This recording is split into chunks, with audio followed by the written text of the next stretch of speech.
On September 6, the world is once again shaken by events from the military conflict zone between Russia and Ukraine. The international community is watching a new escalation of tensions, with drone attacks on Russian territory becoming a daily reality. World diplomats in Washington and European capitals are desperately trying to find a way to a ceasefire. Information has emerged about the first conditions for Ukraine, and the actions of the opposite side are puzzling. What else can be said about their actions today? An example is the raid on Uсть-Лугу in the Leningrad region. This vital logistics hub, through which millions of tons of cargo pass, was attacked. Today, at night, an unmanned aircraft crashed into the terminal. A powerful explosion was heard, flames broke out. Black clouds of smoke rose above the Novatech facility. Ukrainian media immediately picked up on the news, declaring that all of Russia was plunged into chaos and flames. The reality, however, turned out to be different. The fire was quickly localized and extinguished.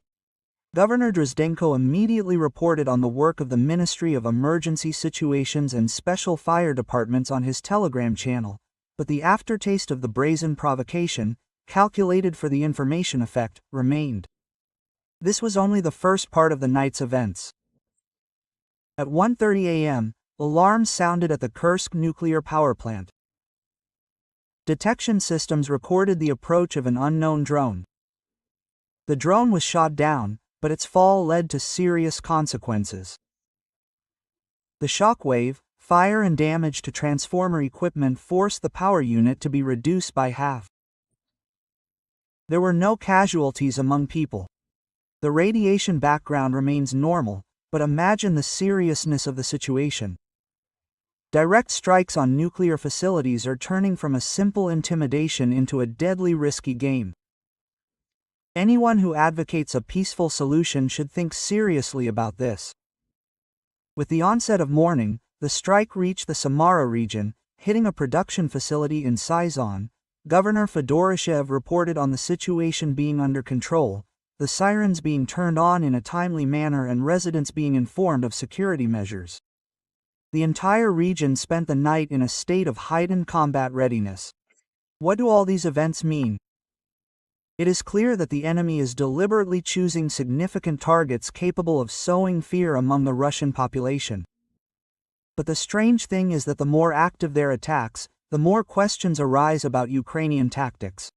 It is no coincidence that phrases about hoping for bad weather in autumn are increasingly heard in Ukrainian circles. They are seriously counting on rain and mud on the roads. The speaker of the Dnieper United Territorial Community, Trigubov, openly stated that the only chance for the Ukrainian armed forces is bad weather conditions.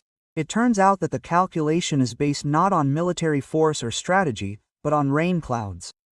While they are praying for bad weather, the front near Pokrovsk continues to collapse.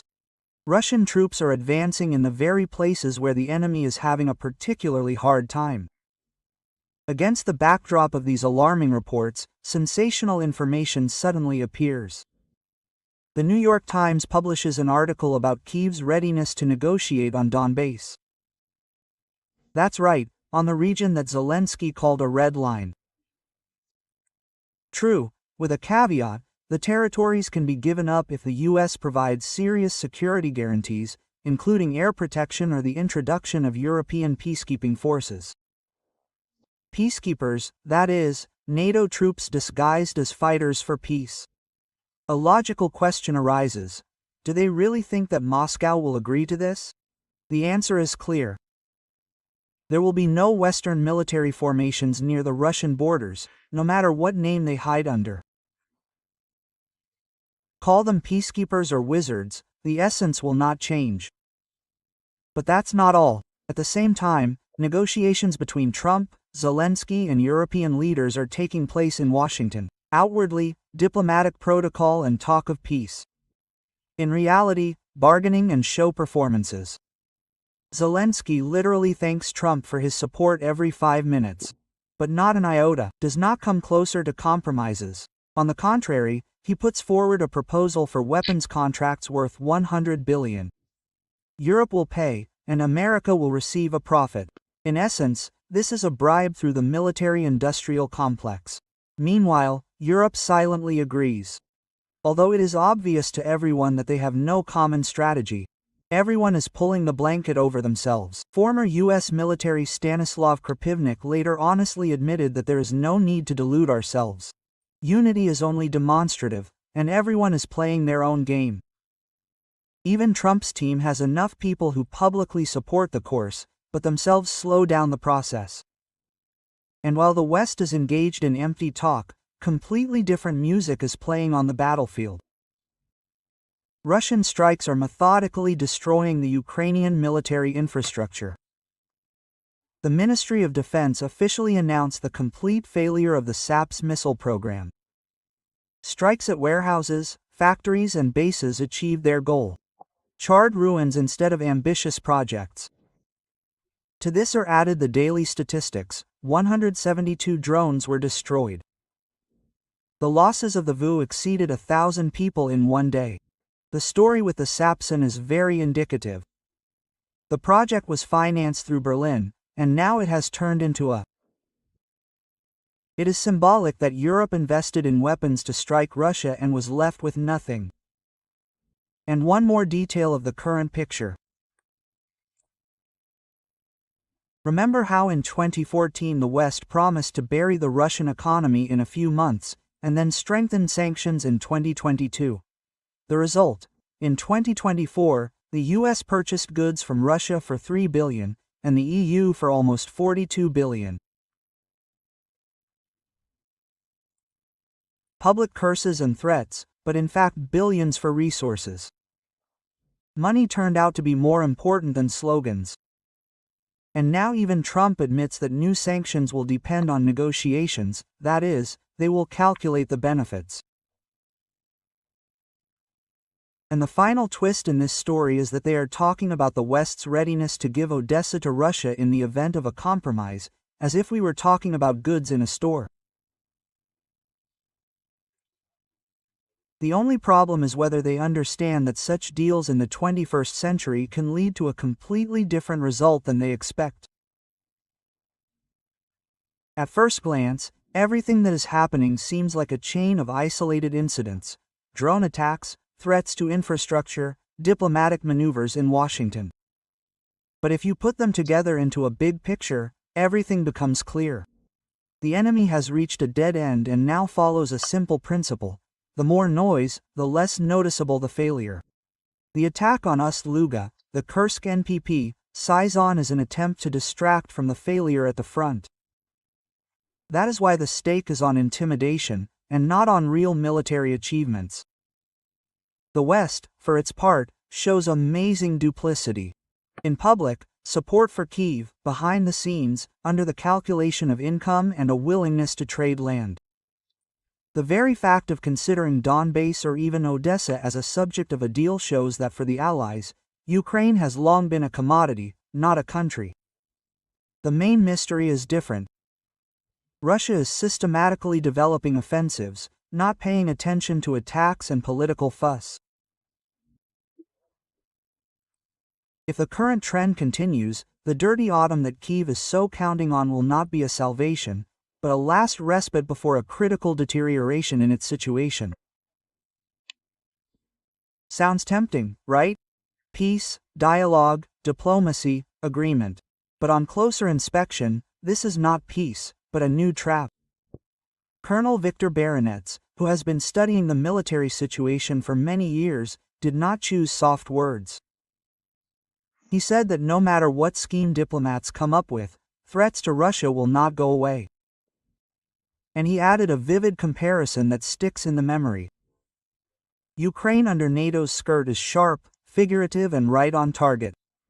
Why this particular formulation?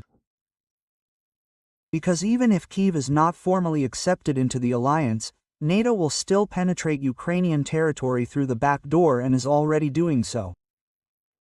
The West is preparing peace with weapons in hand. Look at what is leaking out of the Western press. Almost a dozen countries are considering sending their armed forces to Ukraine. The wording is delicate: peacekeeping contingents, stabilization missions. But where are the signed documents? Where are the approved plans? Where is even a hint of a real settlement program? Nowhere to be seen. All this is just a smokescreen for now. Europe, as usual, is in a hurry to get ahead of events and is doing so today, on the eve of the negotiations that loom ahead. The calculation is primitive and cynical, to put pressure on Moscow so that by the start of the negotiations it will look like the violating party. And here the interesting part begins. Trump supports, but with cunning. Even Donald Trump intervened in the matter, seemingly approving the idea of peacekeepers, but immediately clarifying that the American guys will not sit in the trenches. Washington is not going to expose its military to Russian attacks. But Paris, Berlin and London began to wriggle out of it. They say that they will not fight, they will simply prepare the Ukrainians and demonstrate support. Sounds noble, doesn't it? Only what is hiding behind this support? In fact, a full-fledged military presence of NTO. French planes in the sky, British ships in the Black Sea, German advisors in the rear of the Ukrainian armed forces. Isn't this interference? Boronets caustically notes, you don't want to fight. So why are your insignia already near Kiev? Peacekeepers with machine guns. From a military point of view, all this training is not training at all. This is a covert deployment of NATO forces on Ukrainian soil. Ukraine is not yet in the alliance, but already under its protection. It is precisely this development that the Kremlin has always resolutely opposed. And then the classics begin. The closer NATO is to our borders, the higher the chances that at some point the Russian military will clash with the peacekeepers. And then remember Sarajevo in 1914. The colonel is not exaggerating for no reason. If these same peacekeepers appear on Ukrainian territory, the development of events may be the most unpredictable, including nuclear scenarios. It sounds crazy, but let's be honest, neither the Germans, nor the French, nor the British will calmly watch as Russian missiles destroy the positions of the Ukrainian armed forces. Their mentality and political attitudes will not allow this. So, they will interfere, and then Europe will not just be a spectator, but a participant in a clash with Russia. And this is no longer a local operation, but a road to a major global war, with a real prospect of reaching the nuclear line. And now about that very insidious scenario that makes your blood run cold. Imagine that NATO does deploy troops, and then behind the scenes bargaining begins. Like, Moscow, take the south of Ukraine, Odessa, Nikolaev, maybe even Kharkiv. At first glance, it is attractive. Kyiv is weakened, the Black Sea is practically under control. But this is a trap. Boronets says directly, even if we are presented with part of the territory, this is not peace, but a new nightmare. Odessa will be ours, and the shelling will come from neighboring regions. Quote, a new front, new victims, new threats. Ukraine under NATO's skirt. This is not a figure of speech, but a warning. They can play along with us in one place in order to tie our hands in another. Without a guarantee, there will only be chaos. What to do? The answer is simple. We need cast iron guarantees. Not just ugly words on paper, not just empty promises, but clear commitments from Kyiv and NATO, not aggression against Russia, signed by all the main players, Trump, Zelensky, Putin and, possibly, Xi Jinping. Only such a document will show the world who is playing fair and who is being cunning. And yes, Moscow reserves the right to respond to any provocation with all available means. And these are not threats, but reality. Without strict guarantees, the West will once again lead the conflict along the path of escalation. Every detail matters, Baronet sums up. Whether this conflict will remain manageable or will degenerate into a catastrophe depends on how accurately we all record it now.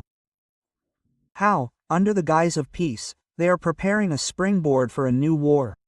Formally, we are talking about peacekeepers, training Ukrainians, stabilization, but in fact, this is a gradual drawing of NATO into the conflict in Ukraine. The main danger is that any military clash between Russian forces and these peacekeepers will lead to a direct confrontation between Russia and the alliance. And this is no longer a local crisis, but a step towards a global war, with unpredictable consequences, including nuclear ones. The most alarming thing here is the illusion of advantageous compromises. Even if Russia is offered part of the territory, this will not solve the security problem.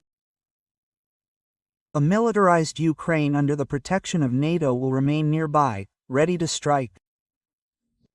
Without clear and legally formalized guarantees of no aggression, any agreements will turn into a postponed catastrophe. Russia met the dawn in flames, and this is not a poetic exaggeration, but an almost documentary description of how the country woke up today. Hundreds of air raid sirens, dozens of simultaneous attacks, sirens, reports of destroyed drones and, what is especially painful, the first strikes on strategic objects. This time, the strike was not just on the periphery, but on one of the most important economic centers, the port of Uсть-Lугу, the largest fuel terminal in the Baltic. And this is no longer just a military episode, this is a targeted strike on the economic arteries of Russia. Naturally, the air defense is functioning. Overnight, 57 drones were shot down in the Bryansk, Kaluga, Smolensk, Kursk, Leningrad, Tver, Novgorod, Oryol regions, in the Moscow region, Chuvashia and even over the Black Sea. But the feeling of anxiety does not leave, because the enemy's goal is clear. To paralyze life, create chaos, make us afraid. And then an unpleasant question seems to arise. Are our methods of counteraction always appropriate to the situation? The day before, mobile internet was turned off in several regions during a drone attack. Supposedly for safety, in practice the opposite happened. The air defense groups that protect the cities work through closed chats, transmitting coordinates, trajectories, target types. As soon as the connection is interrupted, that's it, chaos. One of the Belgorod volunteers described it without embellishment. When the internet works, everything functions like a Swiss watch. We see the flight, indicate the model, altitude, speed, everything is operational.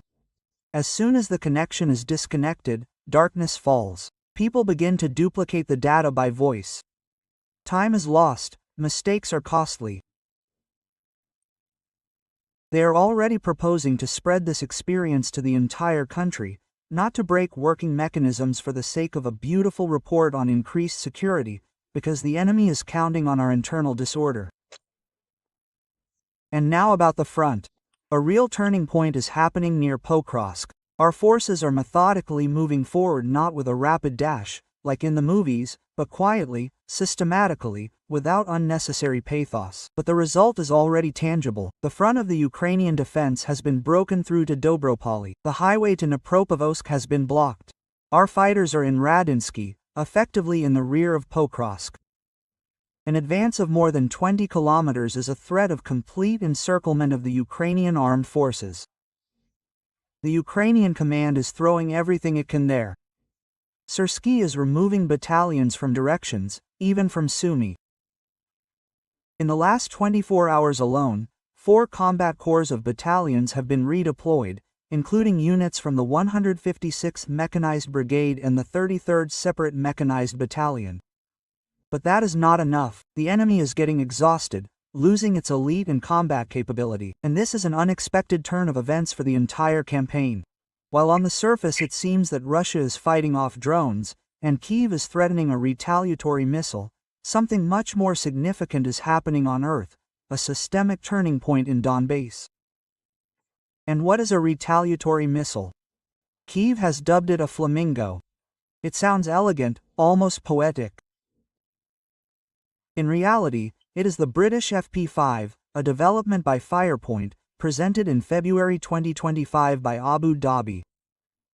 The characteristics are impressive on paper. A ton of warhead, a range of up to 3,000 kilometers, but the reality is more prosaic. Controllability is simplified, defense systems are cut for the sake of economy. With single launches, such an air defense missile is highly likely to be intercepted. It is dangerous only in massive use. But here aviation comes into play. The Mk2 Su-trix and the Su-35 with Irbis radars hold the sky, ready to intercept a target 100 kilometers away. So Kyiv's menacing statements are a big game for the public. The West plays along, promising terrible weapons. But in fact, it drives its missiles under a foreign flag. Against this background, it becomes obvious that the current war is not just a front against a front, it is a struggle of systems. Their bet is to destroy us from within, paralyze the economy, sow chaos. Our task is to maintain stability, not to let the system crumble under pressure. And the main lesson of the last 24 hours is simple. Strength is not only in the number of drones shot down or kilometers of the front. Strength is in not losing your head. When the enemy tries to strike in all directions at once, and we take the blow, it means we continue to play the long game, and where the enemy expects panic, we must meet cold calculation. The unexpected turn is that, despite all the loud statements and attempts to demoralize US, the war for Ukraine and its Western partners is gradually turning into a run to the point of exhaustion, and Russia, which was predicted to collapse, methodically and without hysteria moves forward both on the battlefield and in the ability to keep the system under pressure. And this is not just a military chronicle. This is a strategic turning point, demonstrating two key aspects of modern warfare at the same time: its multi-layered nature and the vulnerability of control systems. On the one hand, the attack on the port of Uсть-Лугу and massive drone raids on the regions are a direct signal.